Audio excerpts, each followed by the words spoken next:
everyone, I'm Allie, and welcome to this video on these Dragonfly Garden Fringe Earrings. These fringe crystal earrings are amazing because you can make them as long or as short as you want. They are super eye-catching and are a great addition if you're getting the subscription kit box. This is one of your projects. So to do all of, or to get all of the materials, if you want to check it out, go ahead and look below the video. We'll also put a link there in case you want to purchase the box as well, since this is a subscription box project. Gather up all your supplies and let's get ready to get started making these fringe and brick stitch earrings. To start out with our Dragonfly Garden earrings, we are going to begin using our cosmic ring here. And this 14mm cosmic ring, we're going to decorate the top first in case you don't want to add the fringe. You can just do a shorter earring, or you can add the fringe, and you can even go longer if you want to in the fringe. So to begin, I have some green dragon thread, and I'm going to tie it onto my cosmic ring here at the top. I'm not letting a ton of extra thread at the end of this size 6 dragon thread, and I have an 11 needle here because all I need to do is tie it on. Once it's tied on here, we are going to do some brick stitch. We're going to begin brick stitch with our 11-0 series, our 11-0 seed beads, excuse me, and we are going to do a series of 5 brick stitch long. Again, you can change this up if you want. Brick stitch always begins by putting 2 beads on to your thread and needle here. I'm going to sew through the back of the ring after putting these on, and as I sew through the back of the ring, bringing it toward the front, kind of use your fingers to hold those seed beads towards the top. So back up through seed bead number 2 toward seed bead number 1, and that's going to get our first 2 beads in place. From here, repeat the same thing. Number 3, add a bead, sew through the ring from the back to the front. As you sew through the ring from the back to the front, make sure that seed bead just kind of stays at the top. So back through the seed bead toward the bead number 2. What that does is gets it to sit so that the bead is sitting with the hole facing up.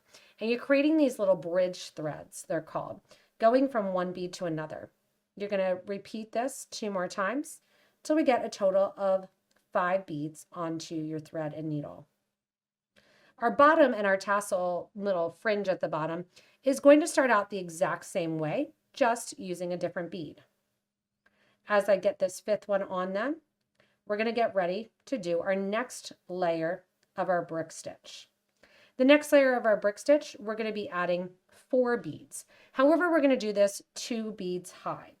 We are going to be adding a 15 and an 11 to sit at the top. Coming out of the last bead there, add a 15 and 11. And then I want you to add another 11 and another 15. You're going to skip over the first bridge thread there and sew underneath from the back towards the front, just like we did the cosmic ring, the second bridge thread. Those 2 beads will kind of sit right next to one another. And we're going to sew back up through the 15 and the 11 that you added. So we're doing brick stitch, but we're stacking 2 beads high. From here, continue adding a 15 or 11 and then a 15. Go to the next bridge thread there. So underneath that bridge thread, bring your thread towards the front and then sew back up through the 15 and the 11. One more time, 11 goes on, 15 seconds, so it sits closest to that bridge thread. So underneath the bridge thread from bead number 1 and number 2 connection spot, and then back up through the 15 and the 11 towards the top. When you do this, it helps to get that last bead to kind of sit in place, and you have those 4 beads now hanging out right here along the side. Our next layer is going to consist of some of our bicone beads, and we're going to add the bicone beads on and additionally do some more brick stitch on top. Just like we did previously, we're going to do 2 high here, adding a 15 and then a bicone, and we're doing 2 beads at a time, or our first 2 stitches at a time. So we're going to add our next bicone and 15. Just like we did previously, skip over the first bridge thread and sew underneath the second one, since we're adding our 2 sets of beads originally, sewing from the back towards the front. Let those 2 beads kind of sit naturally, folding in towards one another. So back up through the 15 and the second bicone and bring the thread up, not pulling too tight because you don't want that first bicone to kind of fold over. From here, add one more bicone and one more 15. Go to that last bridge thread there, sewing underneath, bringing your needle toward the front, and then back up again through the 15 and the bicone. If by any chance your beads ever fall off when you do this step, it means by accident you sewed back underneath that bridge thread without realizing it. Give a nice tight pull and you can see that look of those sitting right on top. From here, we're going to add 3 beads of our 11 O's onto our thread and needle, picking up 2 beads and coming out at bead number 3 there. There's only 2 bridge threads. We're actually going to sew underneath the first one there because our 11 O's are smaller than our 4s, which are our bicones, which are going to leave us more room on that bridge thread. From here, add 1 more 11, tuck underneath the bridge thread that connected to the first 2 bicones, and back on up. As we exit here, we get to use our beautiful little pearl in those nice kind of dragonfly colors. And we're going to add the pearl with some 15s on the side, as well as our wire guard there at the top. So coming out the 11 here, add a 15 and your 4mm pearl and a 15, and you're going to sew down through the 3rd bead in that brick stitch. So we're not doing traditional brick stitch. Coming out bead number 1 of those 3 seed beads, we add the 15, a pearl 15, and we sew down through bead number 3. That's going to make it so that pearl kind of sits right along the top. To get back into the top in order to add my wire guard, I'm going to sew down through the bead there. So I'm going from bead number 1 into bead number 2. Pull it tight, and then I'm just going to sneak over. You won't see it, and go up through my 15 along the side of the pearl and out through the pearl. Once you're out through the pearl, we're going to add our wire guard. Now, the important thing about the wire guard is that it's kind of open here. It's in that nice horseshoe shape. We're actually going to open it a little bit wider. I'm going to do this really easily with my hands, just kind of bending back the sides and making it open tiny bit wider. If you need to, you can grab your pliers and do so. Also, depending on kind of hand strength, you can also just kind of take your fingernails and pull those little sides open, grabbing on one and pulling the other to expand it a little bit wider.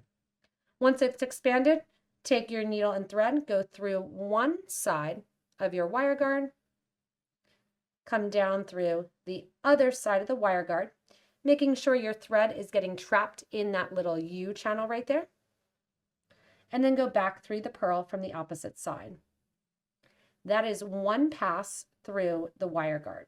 You always want to get 2 passes through your wire guard or any connection point because you don't want it to be your area where anything breaks. So I'm going back up through the wire guard, pulling it down towards the pearl, down through the wire guard on the opposite side, making sure again that your thread sits within that little U channel of the wire guard, and back through the pearl. Last thing I need to do here for the top section is just go down and tie my thread end off next to my starter thread. So I'm going to go down through the 15, down through the 11 that's below it. Take my thread and needle then basically just right down along the end line. So all the way to the right here. We're going to then sneak up along the beads through that first bead and just kind of wiggle your needle through. Then we're going to go down through bead number 3. Then we're going to go up through bead number 2. Then we're going to go down through bead number 1. And we're going to bring our thread towards the back and tie those 2 thread ends off next to one another. As you get to the bottom of the design, the first thing to do is tie on your thread that you still have remaining onto the bottom, and we'll get ready to do 2 rows of brick stitch to add then our fringe. Here along the bottom, I have my thread knotted on to my ring. I've added a 15, a pearl, and then gone the same thing backwards, a pearl and then a 15. Once again, sewing through the back of the loop. Hold those pearls kind of to the front. Sew through the 15 and the pearl and let your thread exit. That's going to sit those right next to one another right here along the bottom. From here, add one more pearl and one more 15. Go through the back of your ring, going towards the front and bringing down the beads then, and sewing back through the 15 and back through the pearl. When you exit through the pearl then, that's your opportunity to do your next row of your brick stitch. Our next row of brick stitch here at the bottom is going to be some 11-0 seed beads. We're going to add 1, 2, 3, 4, 5 brick stitch 11-0s, and then we'll get ready to pull some fringe right after it. So we're going to add 5 of our beads, 1 and 2 at a time, tucking underneath that bridge thread there, connecting from the pearls. So through bead number 2 toward bead number 1. If you need more tutorials on brick stitch, go ahead and look at the descriptions below this video. It'll take you to our website, and we'll put some other videos that may be helpful to you there. From here, I'm going to go to that second bridge thread after adding 1 bead. Go through there, sew back up through, and I'm going to pull that so it almost is coming out the middle of the bottom of that bead. Add 2 more of your 11-0s on the bridge thread that connects those first 2 pearls, adding 1,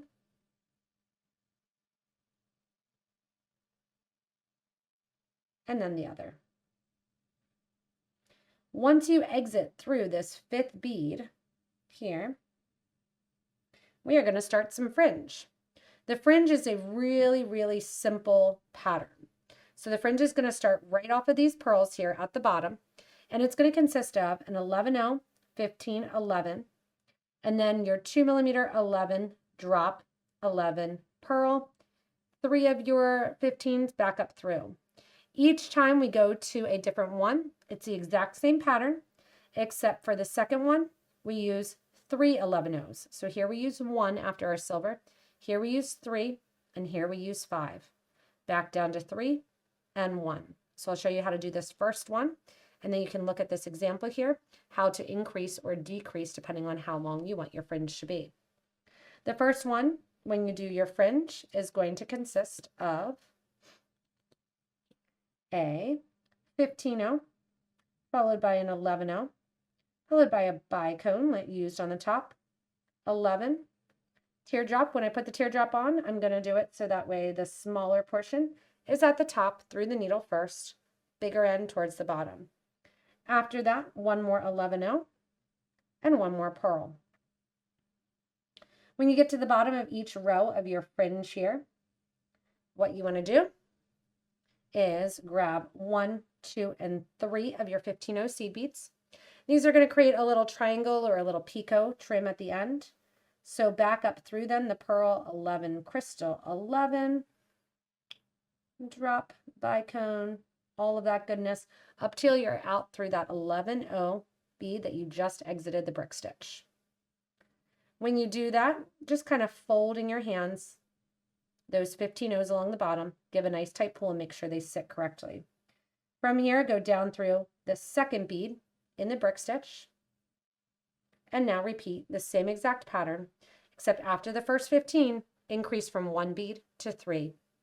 Then you're going to do the exact same thing from after the 15 to 5 beads, back down to 3, back down to 1 to create this nice fringe effect. You can change up the fringe certainly, making them shorter or longer as well.